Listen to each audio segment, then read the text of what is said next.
Hello guys, তো আজ মনটা অনেক খুশি। যাই হোক, আবারও চলে আসলাম রুমে। তো রুমে আসার পর আজ রিসার্চ করব।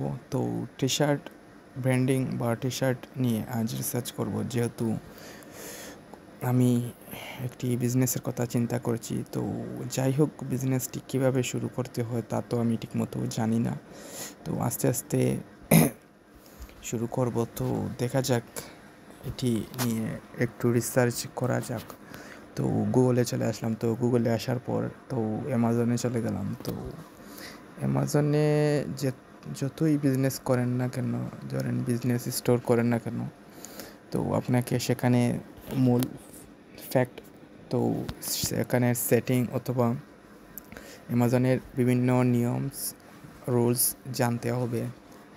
তা না জানলে আপনি ঠিকমতো অ্যামাজনে বিজনেস করতে পারবেন না। তো যাই হোক, বিভিন্ন ধরনের টি শার্ট রিসার্চ করা শুরু করলাম। তো ভালো ভালো টি শার্ট সামনে আসলো। তো এই টি শার্টগুলো খুবই বেশি দামে বেচতে পারবেন অ্যামাজনে নিয়ে। তো এটি অন্য কোনো প্ল্যাটফর্ম থেকে, ধরেন আলিবাবা থেকে আপনি টি শার্টটি কিনলেন, অথবা অ্যামাজনে গিয়ে সেই টি শার্টটি আবার বেশি দামে সেল করলেন। তো অ্যামাজন আর আলিবাবা নিয়ে আজ রিসার্চ করলাম। তো সেম যা বলেছে আগে, তো আলিবাবা থেকে আপনি নিলেন, অথবা অ্যামাজনে গিয়ে আপনি এর থেকে আরও হাফ অথবা ডবল দামেও সেল করতে পারবেন। তো যাই হোক, এটা কোনো ব্যাপার না, এটা হলো নিজের উপর। তো এখানে আপনাকে স্টোর বানাতে হবে। তো স্টোর বানাতে গেলেই আপনাকে ঝামেলা। তো প্রথম অবস্থায় আপনাকে নিজেকে হালকা